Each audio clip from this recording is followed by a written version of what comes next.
2024ல பல நாடுகள்ல பெரிய லெவல்ல நிலநடுக்கம் சுனாமி வரப்போகுது அப்படின்னு பாபா அவங்க வந்து சொல்லியிருக்காங்க. அது மட்டும் இல்ல, நம்ம எல்லாருமே பயப்படுற அளவுக்கு பெரிய பெரிய சம்பவங்கள் வந்து நடக்க போகுது, பெரிய பெரிய போர் நடக்க போகுது அப்படின்னு பாபா அவங்க வந்து கணிச்சு வச்சிருக்காங்க. சோ பாபா அவங்க சொன்ன விஷயங்கள் நிறைய விஷயங்கள் வந்து நடந்திருக்கு.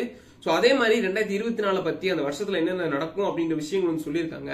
சோ அதெல்லாம் என்ன அப்படின்றத பாத்திரலாம். ஹாய் கேங்ஸ், வாங்க வீடியோக்குள்ள போலாம்.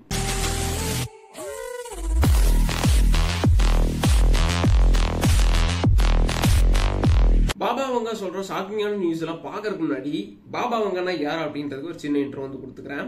இவங்க வந்து பாத்தீங்கன்னா பல்கேரியாவை சேர்ந்த ஒரு மூதாட்டி, உங்க வயசான பாட்டி தான். இவங்க 1996ல இறந்துட்டாங்க. ஏன்டா 1996ல இறந்துட்டாங்க, இப்ப ஏன்டா அவரை பத்தி பேசிட்டு இருக்கீங்க, அந்த பாட்டி பத்தி பேசிட்டு இருக்கீங்க அப்படின்னு கேட்டீங்கன்னா, இவங்க இறக்கறதுக்கு முன்னாடியே பல ஆயிரம் வருஷங்களுக்கு உண்டான கணிப்புகள் வந்து நோட்ஸ் எழுதிட்டு போயிட்டாங்க. சோ என்ன அப்படின்னா, இவங்களோட ஹிஸ்டரி சொல்றேன் பாருங்க. அதாவது பாபா அவங்க 12-13 வயசு இருக்கப்ப பல்கேரியாவில வந்து பயங்கரமான வெள்ளப்பெருக்கு போயிட்டு இருந்தது. சோ அந்த டைம்ல ஏற்பட்ட ஒரு மின்னல்னால இவங்களோட கண் பார்வை ரெண்டுமே போயிருச்சு. சோ அந்த நொடியில இருந்துதான் அவங்களுக்கு ஃபியூச்சர்ல என்ன நடக்க போகுது அப்படின்ற ஒவ்வொரு விஷயங்களுமே பாத்தீங்கன்னா ஒவ்வொரு நாளுமே அவங்களுக்கு வந்து கண்ணுல வந்துகிட்டே அந்த காட்சிகளை தெரிஞ்சிட்டு இருக்கும். சோ அந்த காட்சிகள் எல்லாத்தையுமே இவங்க நோட்ஸா எழுதி வச்சிருக்காங்க. அது ஒரு கணிப்புல எழுதி வச்சிருக்காங்க, இதுதான் நடக்கும் அப்படின்ற கணிப்பா எழுதி வச்சிருக்காங்க. கிட்டத்தட்ட 5079 அந்த வருஷம் வரைக்கும் இவங்க வந்து நோட்ஸ் எழுதியிருக்காங்க. ஏன்னா 5079ல இந்த உலகமே அழிய போகுது, அழிஞ்சிரும் அப்படின்னு சொல்லி கணிப்பு வந்திருக்கு. சோ 5079 வரைக்குமே இவங்க என்னென்ன நடக்கும், ஒவ்வொரு ஆண்டும் ஒவ்வொரு நாட்டிலயும் என்னென்ன நடக்கும் அப்படின்ற விஷயங்கள், நாட்டுன்றதோட உலகமே திரும்பி பார்க்குற அளவுக்கு என்னென்ன விஷயங்கள் நடக்கும் அப்படின்ற விஷயங்கள் எல்லாமே இவங்க வந்து கணிப்பு எழுதி வச்சிருக்காங்க. என்னடா சொல்ற, கதை கட்டுறியடா அப்படின்னு நீங்க சொல்லலாம். பட் இவங்க சொன்ன ஒரு சில கணிப்புகள் வந்து அப்படியே நடந்திருக்கு. அமெரிக்காவில் அல்கொய்தா வந்து அந்த டவர், ட்வின் டவர்ஸ் வந்து இடிச்சாங்க தெரியுமா, அந்த கணிப்பு வந்து இவங்க துல்லியமா கணிச்சிருக்காங்க. எப்ப 1996லே. அது போக எங்கெங்கன்னு அப்படின்னா சுனாமி வந்தது தெரியுமா, 2004ல எந்தெந்த நாள்ல சுனாமி வரும் அப்படின்ற விஷயங்களுமே இவங்க வந்து கரெக்டா கணிச்சிருக்காங்க. அப்புறம் சோவியத் யூனியன், இந்த சோவியத் யூனியன் வந்து பிரிஞ்சது தெரியுமா, சோ அந்த விஷயங்களையுமே இவங்க கரெக்டா கணிச்சு வச்சிருக்காங்க. சோ இந்த மாதிரியான பெரிய பெரிய நிகழ்வுகள், பெரிய பெரிய சம்பவங்கள் எல்லாமே கரெக்டா கணிச்சனாலதான் இவங்க வந்து இன்னுமே இந்த அளவுக்கு பெரிய பேசப்படுறாங்க. என்னதான் 1996ல இறந்தாலும் அவங்க சொன்ன விஷயங்கள் வந்து நடந்திருக்கு. அதே மாதிரிதான் இந்த வருஷம் 2024க்கு அவங்க என்னென்ன கணிச்சிருக்காங்க அப்படின்ற விஷயங்களை பார்க்கலாம், ஒன்னொன்னா பார்க்கலாம். அதுல முதல் விஷயமா நம்ம இந்தியாவை பத்தி ஒண்ணு இருக்கு. என்ன அப்படின்னா, இந்த வருஷம் 2024ல இந்தியாவோட வெப்பநிலை இருக்கு தெரியுமா, அது வந்து 50 டிகிரி செல்சியஸ் வரைக்கும் போகும் அப்படின்னு சொல்றாங்க. ஆல்ரெடி அந்த அளவுக்கு வந்துரும். நிறைய நாடுகள்ல, நிறைய ஸ்டேட்ஸ்ல வந்து பாத்தீங்கன்னா 50 டிகிரிஸ் வரைக்கும் இருக்கு. பட் இருந்தாலும் இன்னமே இந்தியாவில் வந்து மழைகள் குறைஞ்சு, அது மழை பெய்யறது குறைஞ்சு வெப்பநிலை வந்து அதிகரிக்கும்னு சொல்றாங்க. ஏன்னா 2023ல வந்து பாத்தீங்கன்னா சென்னை, அப்புறம் தமிழ்நாடு, இப்ப திருநெல்வேலி சைட்லாம் பாத்தீங்கன்னா மழை தட்டி பெஞ்சிட்டு இருக்கு.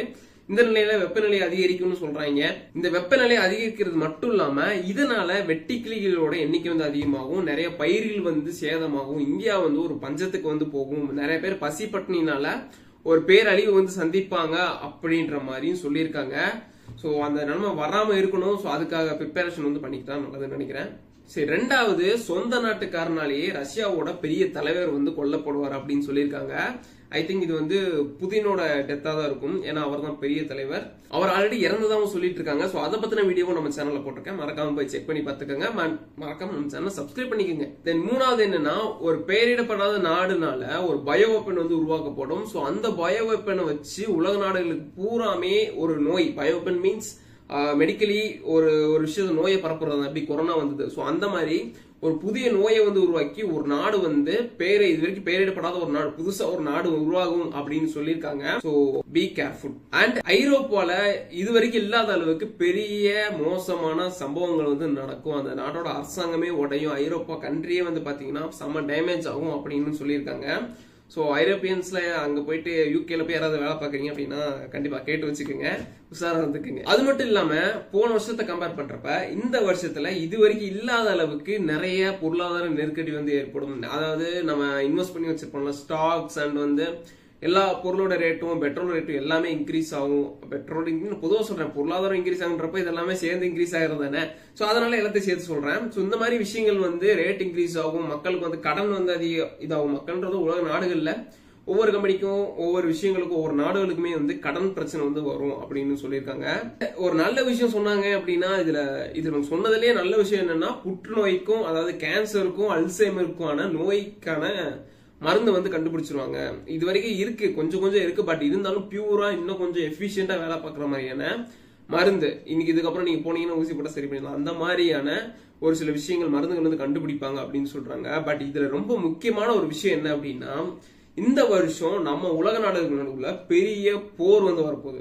இது வரைக்கும் நடந்துட்டு இருந்தது என்ன, நம்ம உக்ரைனுக்கும் ரஷ்யாவுக்கும் நடந்துட்டு இருந்தது, அதுக்கப்புறம் பாலஸ்தீனத்துக்கும் இஸ்ரேலுக்கும் வந்து நடந்துட்டு இருந்தது. இது வந்து பாத்தீங்கன்னா அந்தந்த நாடுகளுக்குள்ள அதுவே பெரிய போரா வந்திருக்க வேண்டியது.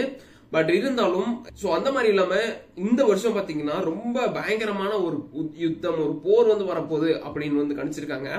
சோ இந்த விஷயங்கள் தான் கணிச்சு வச்சிருக்காங்க 2024 என்ன நடக்க போகுது அப்படின்னு. இந்த கணிப்புகளை பத்தி நீங்க என்ன நினைக்கிறீங்க? எது வந்து நடந்தா நல்லா இருக்கும், பட் இதெல்லாம் நடக்கவே கூடாதுப்பா, இதெல்லாம் நடந்தா நல்லா இருக்காது அப்படின்னு நீங்க நினைக்கலாம். பட் நீங்க என்ன நினைக்கிறீங்க? உங்களுக்கு இந்த 2024 என்ன நடக்கும்னு நினைக்கிறீங்க? எதை நினைச்சு இந்த வருஷத்தை ஸ்டார்ட் பண்ணீங்க அப்படின்ற விஷயங்களை கமெண்ட் பண்ணுங்க, எல்லாரும் தெரிஞ்சுக்கிட்டோம். சோ அடுத்து என்ன அப்படின்றத நெக்ஸ்ட் வீடியோல பார்க்கலாம்.